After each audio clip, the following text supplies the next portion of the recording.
This is where it hurts. This is the consumer being hurt. Were we expecting it?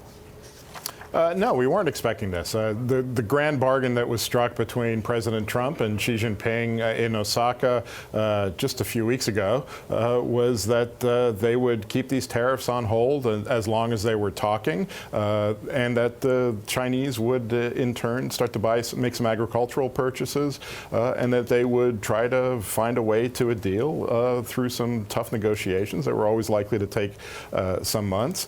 President Trump seems to be ripping away one of the main pillars of that deal in Osaka by now promising to impose these tariffs on September 1st. I think there's only one way to read this, really, and that is that President Trump is frustrated with what he heard from his negotiators as they came back from Shanghai, and that they weren't hearing in Shanghai any sign that the Chinese were going to bend on some of the areas that led to the stalling of talks back in May.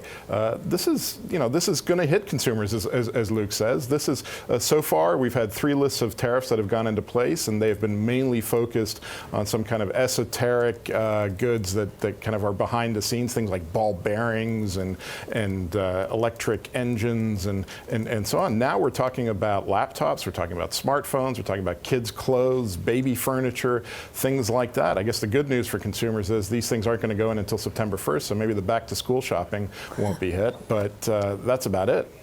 That's about it, yeah. Well, before the trade talks began, I had asked someone how we would know whether they would be a success. And one person said, you want to wait to see whether there's an announcement on the next scheduled round of talks. Did we get any of that? And I asked that because the results or the outcome from the trade talks were that it was kind of a wash. It was neither good nor bad. We didn't get any details on whether it was productive. Now it seems to, with this announcement of tariffs, that maybe the trade talks didn't accomplish very much at all. And in fact, if anything, angered the president.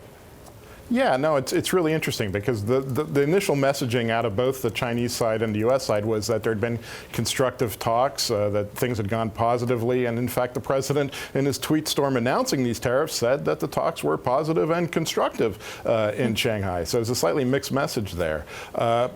Going into the talks in Shanghai, the bar was pretty low. We weren't expecting a huge amount of progress. Talking to U.S. officials going in, they were saying really this was going to be an exchange of views as to where things stood.